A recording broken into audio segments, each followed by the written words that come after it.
So you guys just spent the last 1 to 2 weeks creating an active and bubbly starter. Congratulations. And now you're asking yourself, what the bleep do I do with it now, right? Well, now you need to feed your starter to keep it going. What does that mean? Well, that means you're gonna establish a regular feeding schedule.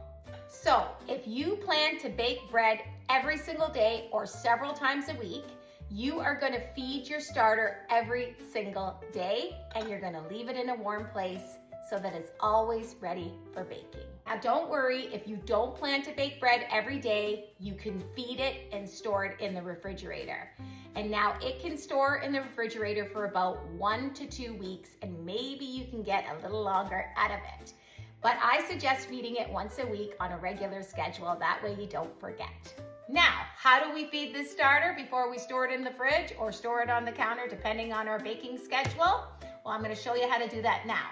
But since I have this beautiful and active bubbly starter that's ready for baking, I'm gonna prep some bread with it first. And if your starter is bubbly and active and ready to go, I suggest you make some bread as well. And if you need the recipe, it's posted on my page, Sourdough Bread Recipe. Now that I've prepped my bread, I have some leftover starter. So I'm gonna take some of this, I'm gonna feed it, and I'm gonna store it in the fridge because I don't plan on making bread anytime soon. So we're gonna feed the starter a 1:1:1 ratio. So I'm gonna add 20 grams of starter to a small jar, along with 20 grams of unbleached all-purpose flour and 20 grams of warm filtered water. Mix that up till you form a batter, cover it up, and discard any leftover batter. And then you're gonna repeat this step weekly to maintain your starter.